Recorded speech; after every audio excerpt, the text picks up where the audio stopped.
By the time Grover, Annabeth, and I stumbled off the bus and onto the side of the highway, I was pretty sure I had lost my appetite forever. My head still spun from the Greyhound adventure we'd just had. Minotaur flashbacks, bus explosions, and angry furies weren't exactly the relaxing road trip I had been promised. We were officially 3 demigod kids on the run with no plan, no car, and about $20 between us. Fantastic odds! The wind from the road whipped my face, and the smell of exhaust mixed with pine trees made me feel both alive and slightly sick. Grover was limping again, his crutches squeaking with every step. Annabeth, of course, acted like she'd been preparing for this exact situation since birth. Maybe she had, daughter of Athena and all. "Next time you decide to pick a fight with monsters, Percy," she muttered, adjusting her Yankees cap, "maybe do it somewhere that doesn't involve blowing up public transportation." "Hey, it's not like I planned it. Monsters tend to find me. I just improvise." Annabeth rolled her eyes so hard I thought they might actually get stuck in the back of her head. Grover, ever the peacemaker, bleated nervously and tried to lighten the mood. "At least the storm passed. Look, clear skies. That's a good sign, right?" I didn't answer, because honestly, nothing about this felt like a good sign.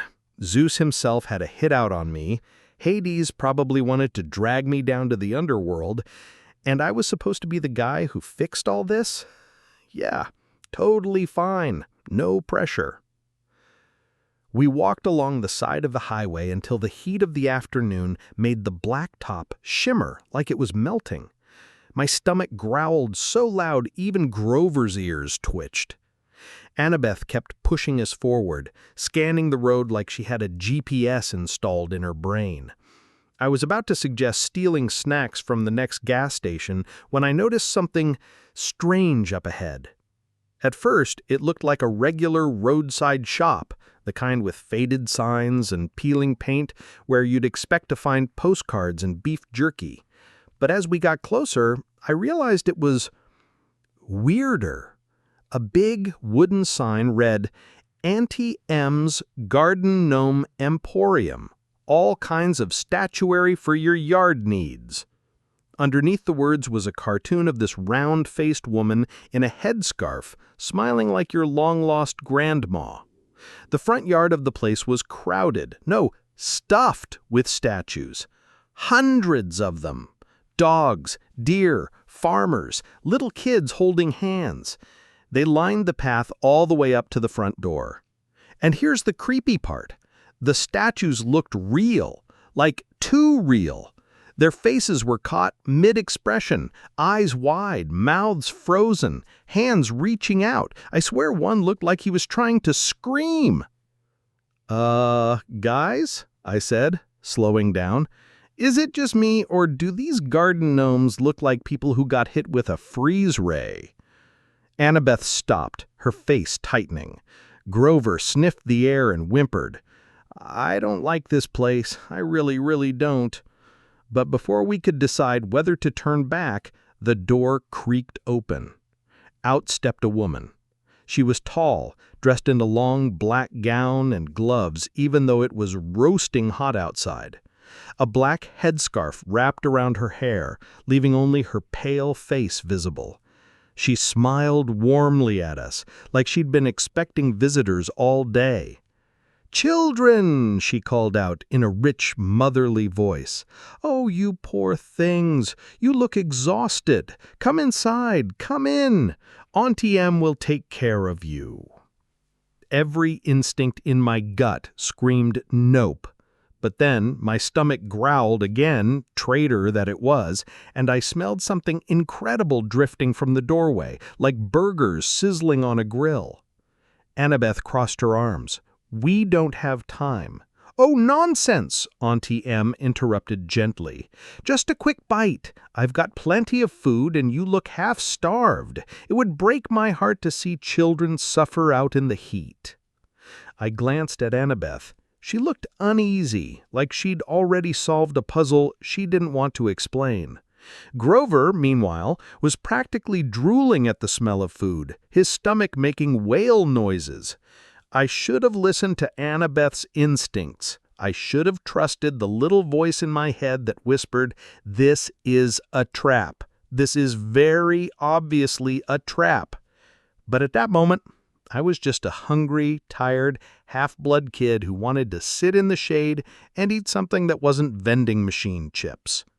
So, ignoring the alarm bells ringing in my brain, I said, "Food sounds great. Thanks, Auntie Em." Her smile widened just a little too much, and we followed her inside. Inside Auntie Em's shop, the air was cool, almost too cool, like the AC was running at full blast even though we hadn't seen any vents. The smell of grilled food wrapped around me, tugging me deeper into the place like invisible hands. My stomach practically sang the Hallelujah chorus. The front room looked like a workshop, lit only by a few lamps. Statues crowded every corner, people, animals, even mythological-looking creatures. Some were half-finished, with chisel marks still etched into their stone skin.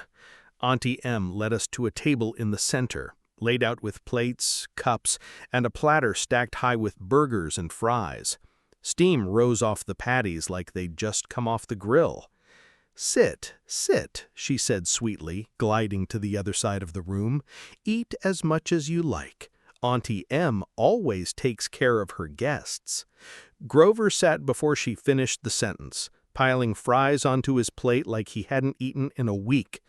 Annabeth hesitated, eyeing the statues around us with suspicion. I didn't blame her. The faces looked too real, their eyes too lifelike, too full of frozen fear. "Percy," Annabeth whispered, "something's not right." "Yeah, but burgers," I whispered back, already reaching for one. What can I say? I was 12 then. Hungry trumped suspicious. Auntie Em glided back toward us, hands folded neatly. "You are safe here, children. Monsters won't bother you. They never come near my home." That should have been a red flag the size of Zeus's throne. But Grover mumbled with his mouth full, "It's good, good." Annabeth's gaze darted to the woman's scarf. She was calculating, analyzing, piecing together a riddle I didn't get yet. Then Auntie Em said, almost casually, "So, you are children of the gods, yes?" I froze mid-bite. My brain scrambled. How did she know that? We hadn't exactly been advertising our demigod status on billboards. Annabeth sat up straighter, her voice careful. "Why would you say that?" The woman's smile deepened, but it didn't reach her eyes.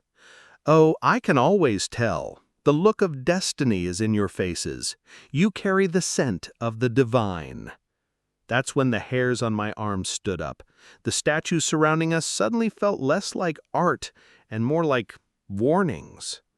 And then it clicked. All at once the pieces slammed together in my head.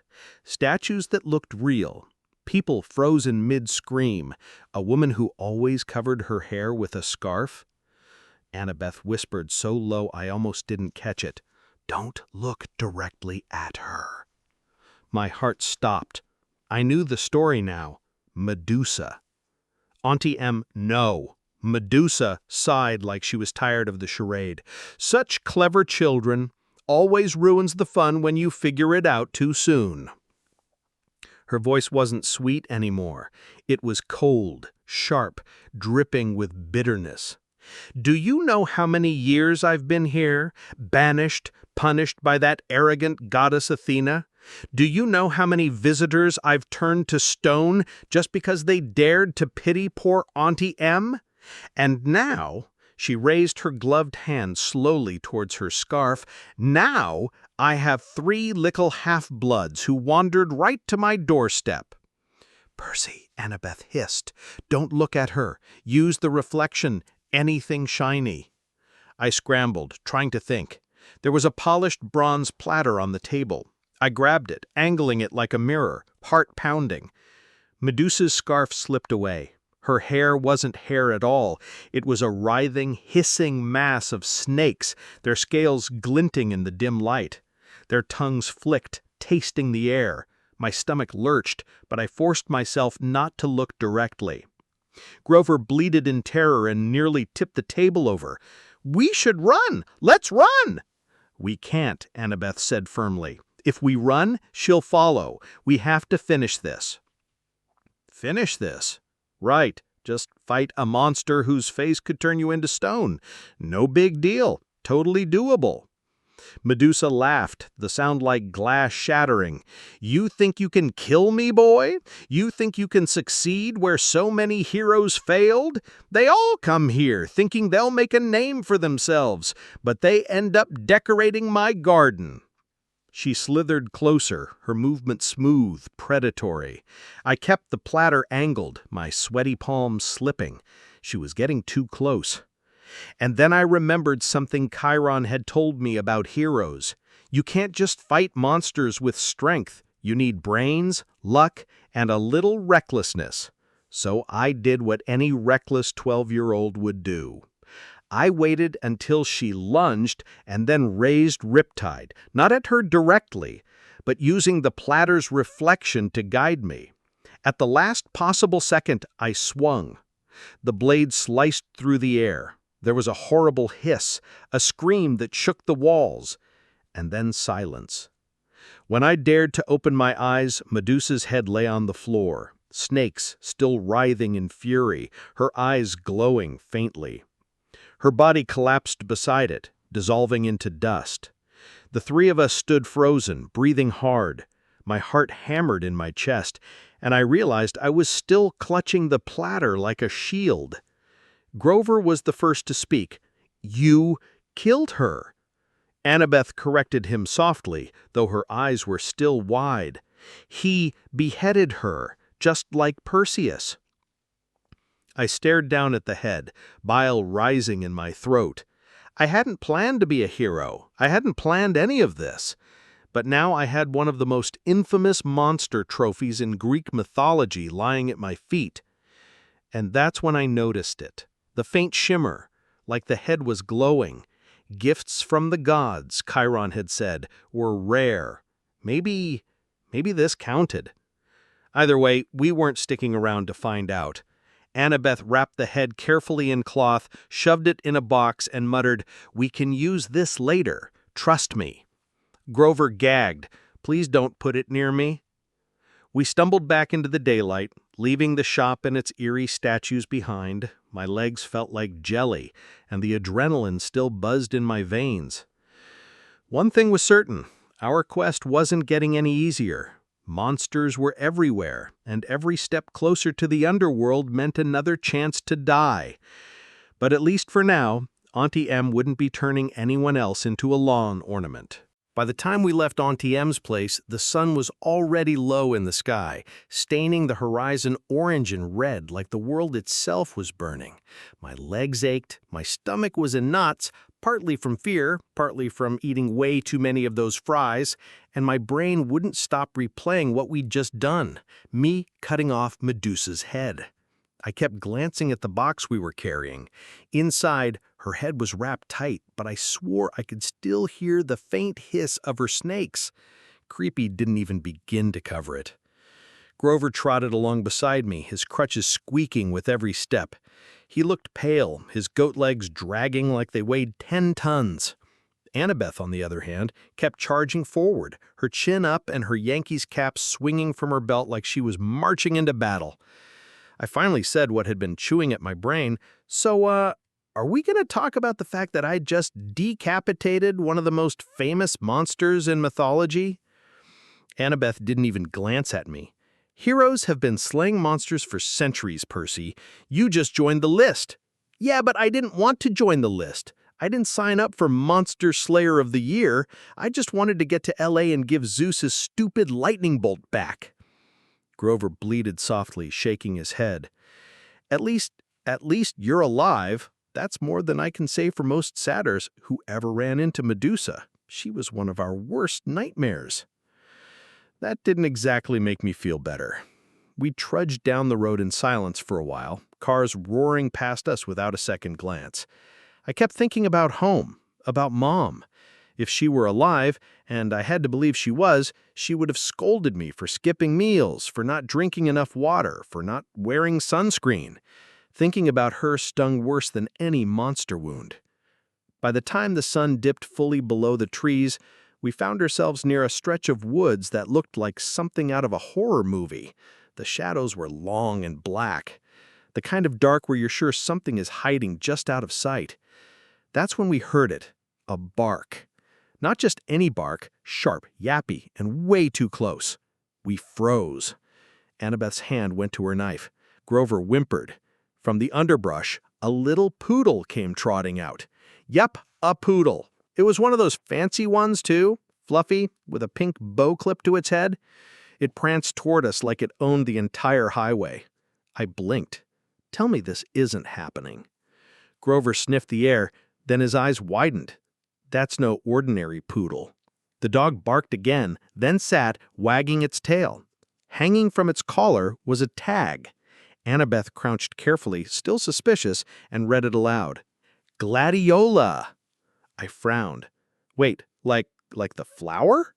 The poodle barked, as if agreeing.